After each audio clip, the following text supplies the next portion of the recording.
குலதெய்வ வழிபாட்டை எந்த நாளில் செய்ய வேண்டும் ஐயா? ஐயா, குலதெய்வ வழிபாடு என்னைக்கு வேணாலும் செய்யலாம். இதுக்கு ஒரு எடுத்துக்காட்டு. ஐயா, குலதெய்வங்கிறது உருவாக்கப்பட்டது.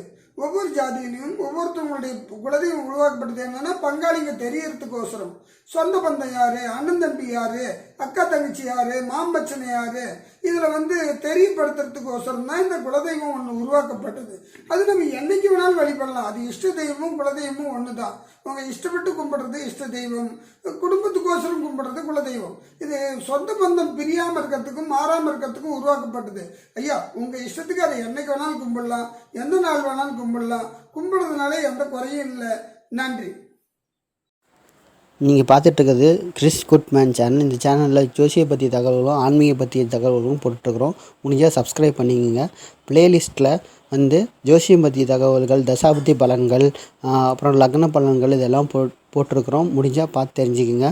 நாங்கள் வாரம் ஒரு முறை யூடியூப்பில் லைவ் ஃப்ரீயாக அஸ்ட்ராலஜி சொல்லிகிட்ருக்குறோம். அதாவது இலவசமாக ஜோதிடம் சொல்லிகிட்ருக்குறோம். வாரம் ஒரு முறை சப்ஸ்கிரைப் பண்ணிங்கன்னா நோட்டிஃபிகேஷன் வரும். நீங்கள் இதில் ஜாயின் பண்ணிக்கலாம், ஃப்ரீயாக தெரிஞ்சுக்கலாம்.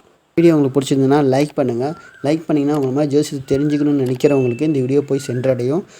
இந்த வீடியோ ஏதாவது பிரயோஜனமாக இருக்குதுன்னு நீங்கள் நினச்சிங்கன்னா ஷேர் பண்ணுங்கள். ஏதாச்சும் குறை நேரம் இருந்துச்சிங்கன்னா கமெண்ட் செக்ஷனில் கமெண்ட் பண்ணுங்கள். ஏதாச்சும் சந்தேகம் இருந்தாலும் கமெண்ட் செக்ஷனில் கமெண்ட் பண்ணுங்கள். நாங்கள் பதில் சொல்லுவோம். வீடியோ பார்த்ததுக்கு ரொம்ப நன்றி.